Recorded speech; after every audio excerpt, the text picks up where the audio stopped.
கடல் வணிகத்தில் மோனோபோலியாக செயல்பட்டு இந்தியர்களை அடக்குமுறை செய்து கொண்டிருந்த பிரிட்டிஷ் எம்பையருக்கு சிம்ம சொப்பனமாக திகழ்ந்த கப்பலோட்டிய தமிழன் வ.உ.சி. அவர்கள் பிறந்த தினம் இன்று.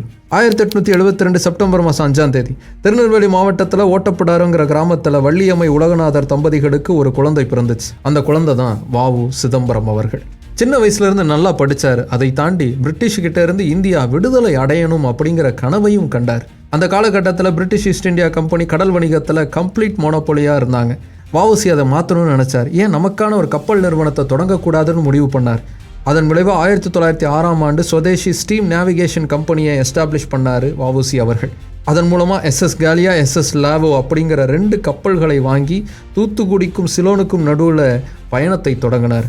அவர் தொடங்கின அந்த கப்பல் போக்குவரத்துங்கிறது தமிழ் வணிகர்களுக்கு பெரிய அளவுக்கு நன்மை செஞ்சுது. ஆனால் அது பிரிட்டிஷ் அத்தாரிட்டிஸ்க்கு கண்ணை உறுத்துச்சு. அவர் மேலே அபாண்டமாக பழி சுமத்தி 20 வருஷம் சிறையில் அடைச்சாங்க. சிறையில் மட்டும் இல்லை, அதிலிருந்து வெளியில் வந்ததுக்கு அப்புறமாவும் பல துன்பங்களை சந்தித்தவர் வ.உ.சி. அவர்கள். இந்தியாவின் சுதந்திர போரில் தன்மானத்துடன் பிரிட்டிஷாருக்கு எதிராக போரிட்ட வ.உ. சிதம்பரம் அவர்கள் பிறந்த தினம் இன்று. வ.உ.சி. அவர்களுடைய கடைசி காலகட்டங்கிறது எப்படி இருந்துச்சு, அவருக்கும் காந்திக்குமான பிணக்குங்கிறது என்ன அப்படிங்கிறத பற்றி டீட்டெயிலாக தெரிஞ்சுக்கணும் அப்படின்னா பிக் பேங் போகன், வ.உ.சி. அப்படின்னு சர்ச் பண்ணுங்கள், வீடியோ வரும், பாருங்கள்.